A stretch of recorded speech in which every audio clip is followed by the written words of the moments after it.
नमस्कार मंडळी, श्री स्वामी समर्थ. मी नंदिनी माझ्या यूट्यूब चॅनलवर तुमचं खूप मनापासून स्वागत करत आहे. तुमच्या मनातील सर्व चांगल्या इच्छा स्वामी महाराज पूर्ण करो ही स्वामींच्या चरणी प्रार्थना करते आणि आजच्या या नवीन व्हिडिओला सुरुवात करते. तर पहा, आज वार आहे मंगळवार आणि या दिवशी आलेली आहे दुर्गाष्टमी. चैत्र महिन्यातील ही दुर्गाष्टमी तिथी जी आहे, तर या दिवशी आपल्या कुलदेवीची सेवा आपल्याला करायची असते.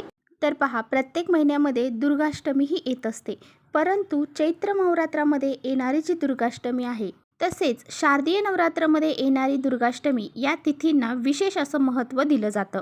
दर महिन्यामध्ये येणारी दुर्गाष्टमी तिथी, त्याचबरोबर नवरात्रीमध्ये येणारी दुर्गाष्टमी तिथी ही आदिशक्तीला समर्पित आहे. त्यात नवरात्रीमध्ये येणारी जी दुर्गाष्टमी तिथी आहे, तर ती धार्मिकदृष्ट्या अतिशय महत्त्वाची मानली जाते. या दिवशी देवीच्या महागौरी रूपाची पूजा केली जाते. त्याचबरोबर या दिवशी कन्यापूजन देखील केले जाते. तर या दिवशी कन्यापूजन जर केलं तर व्यक्तीच्या जीवनामध्ये सुख, शांती, समृद्धी येते आणि त्या व्यक्तीला कोणत्याही कामामध्ये यश हे प्राप्त होते. तर पहा, या दिवशी आपल्याला काही उपाय या दिवशी करायचे आहेत. तर या दिवशी आपण 11 लवंगाचा अतिशय प्रभावशाली उपाय करणार आहोत. हा उपाय कसा करायचा आहे, हा उपाय केल्याने काय फायदा होणार आहे, हा उपाय जर आपण केला तर आपल्या जीवनामध्ये कोणत्याही प्रकारच्या समस्या हे राहणार नाही. कुलदेवी आपल्यावरती प्रसन्न होईल, आपल्या 7 पिढ्यांचं दारिद्र्य नष्ट होऊन जाईल. असा हा अत्यंत प्रभावशाली उपाय आजच्या व्हिडिओमध्ये मी तुम्हाला सांगणार आहे. त्यामुळे तुम्ही व्हिडिओ शेवटपर्यंत नक्की बघा, जेणेकरून तुमच्यापर्यंत योग्य ती माहिती पोहोचेल. आपल्या चॅनलवर जर तुम्ही नवीन असाल तर चॅनलला लगेच सबस्क्राईब करा आणि असेच माहितीपूर्ण व्हिडिओ पाहण्यासाठी बेल आयकॉनलाही प्रेस करा आणि त्याचबरोबर कमेंट्समध्ये श्री कुलदेवी नमो नमः असं लिहायला अजिबात विसरू नका. तर पहा, आज वार आहे मंगळवार. मंगळवार हा माता लक्ष्मीचाच वार आहे आणि कुलदेवीचा वार आहे आणि याच दिवशी दुर्गाष्टमी देखील आलेली आहे. खूप मोठा योगायोग हा आलेला आहे. तर पहा, हा जो उपाय आहे ना, तर तो तुम्ही दिवसभरामध्ये कधीही करू शकता. आपल्याला हा उपाय जो आहे ना, तो आपल्या कुलदेवीला प्रसन्न करण्यासाठी, आपल्या घरातील इडापिडा, संकट, अडचणी, दोष दूर होण्यासाठी, घरातील नकारात्मकता, वाईट शक्ती, अडीअडचणी दूर करण्यासाठी आणि त्याचबरोबर आपल्या घरातील दरिद्री आणि गरिबी निघून जाण्यासाठी आपल्याला हा उपाय करायचा आहे. बऱ्याच वेळा आपण भरपूर कष्ट आणि मेहनत करतो, परंतु आपल्या त्या कष्टाला, मेहनतीला नशिबाची साथ मिळावी, आपल्याला आपल्या कुलदेवीची साथ मिळावी. तर पहा, आपण बऱ्याच वेळा नोकरीच्या संदर्भात काही पेपर देतो, त्यावेळेस आपण असं म्हणतो की पहा, थोड्यावरून आपलं लक गेलं. तर ते लक जे आहे ना, ते तुमचं साथ देण्यासाठी आपल्याला काही उपाय हे करायचे असतात. आज बघा, आपल्याला आपल्या घरामध्ये जर कुलदेवीचा टाक असेल तर आपल्याला कुलदेवीच्या टाकावरती सर्वात महत्त्वाची गोष्ट ती आहे, ती म्हणजे जे लवंग आहे तर त्या लवंगाचं अर्चन करायचं आहे.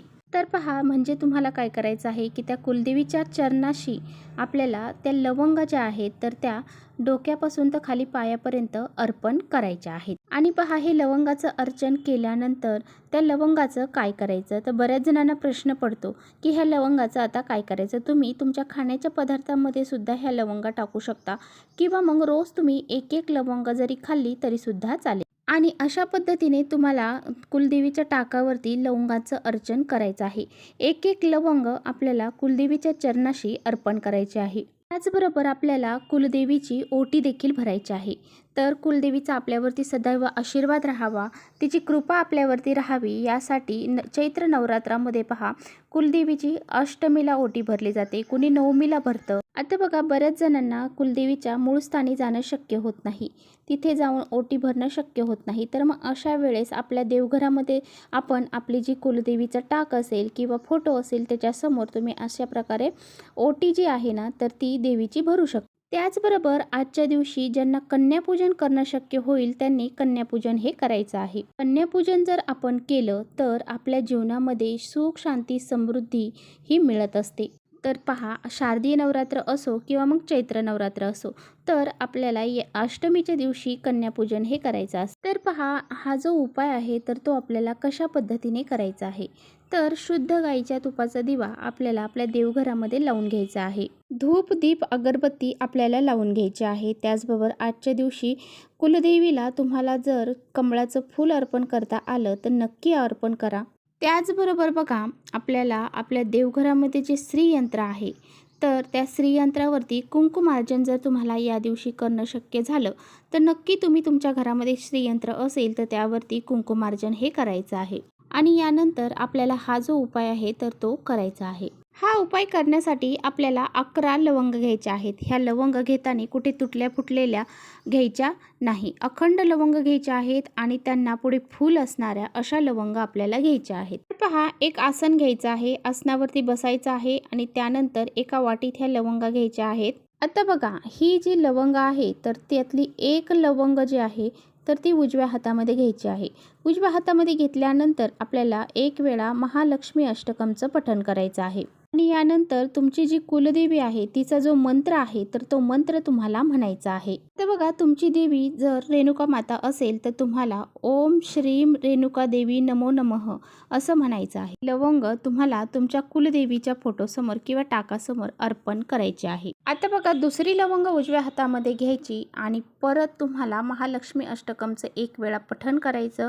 देवीचा जो मंत्र आहे तर तो मंत्र म्हणायचा आणि ती लवंग तुम्हाला तुमच्या कुलदेवीच्या टाकासमोर चरणाशी अर्पण करायचे आहे. असं तुम्हाला 11 वेळा 11 लवंगांवरती महालक्ष्मी अष्टकमचं पठण करायचं आहे आणि सांगितल्याप्रमाणे माता लक्ष्मी किंवा मग तुमची जी कुलदेवी आहे तिच्या चरणाशी तुम्हाला ह्या लवंगा आहेत तर त्या अर्पण करायच्या आहेत. 11 वेळा आपल्याला महालक्ष्मी अष्टकमचं पठण करायचं आहे. 11व्या वेळी म्हणत असताना आपल्याला लास्टला फलश्रुती देखील म्हणायची आहे आणि ह्या लवंगा ज्या आहेत तर त्या माता लक्ष्मीच्या चरणाशी अर्पण करायच्या आहेत. तर अशा पद्धतीने जर आपण फलश्रुती म्हटली तर आपले जे काही फळ आहे तर ते आपल्याला प्राप्त होत असते. म्हणजे ज्यासाठी आपण उपाय करत आहोत तो उपाय आपला हा यशस्वी ठरत असतो. आणि पहा, जेव्हा आपण कुलदेवीची अशी सेवा करतो तेव्हा आपल्या घरामध्ये कुलदेवीचा आपल्यावरती आशीर्वाद राहतो. आणि आजच्या दिवशी असा हा अत्यंत प्रभावशाली उपाय तुम्ही नक्की करून पहा. तर तुम्ही ज्या लवंगा अर्पण केलेल्या आहेत तर त्यांचं काय करायचं? तर बघा, ह्या लवंगा आपण अर्पण केलेल्या आहेत तर त्यांचं काय करायचं? एक लाल कपडा घ्यायचा, त्यामध्ये ह्या लवंगा बांधायच्या आणि त्यानंतर ही जी पोटली आहे तर तुमची पैशाची तिजोरी जिथे असेल तिथे ही पोटली आपल्याला ठेवायची आहे. तर समजा तुमचं एखादा व्यवसाय आहे, दुकान आहे, तर त्या ठिकाणी सुद्धा तुम्ही ही पोटली तुमच्या पैशाच्या तिजोरीमध्ये ठेवू शकता. लवंगा ह्या माता लक्ष्मीला अतिशय प्रिय आहेत आणि ह्या लवंगा अभिमंत्रित केलेल्या लवंगा आहेत. यामुळे माता लक्ष्मी आपल्या घराकडे, आपल्या पैशाकडे खेचली जाते. जिथे माता लक्ष्मीला प्रसन्न करून घेणाऱ्या वस्तू असतात, म्हणजे माता लक्ष्मीच्या आवडत्या ज्या वस्तू असतात त्या जर ठेवल्या तर माता लक्ष्मी स्वतःहून त्या घराकडे प्रवेश करते आणि तिथे स्थिर स्वरूपात राहते. त्यामुळे तुम्हाला असा हा एक उपाय आवर्जून तुमच्या घरामध्ये करायचा आहे. तर चला, इथेच थांबवते माझा व्हिडिओ तुम्हाला थोडा जरी आवडला असेल तर नक्की लाईक करा. चॅनलवर नवीन असाल तर चॅनलला सबस्क्राईब करा. परत भेटूया अशा छानशा व्हिडिओसोबत. तोपर्यंत श्री स्वामी समर्थ.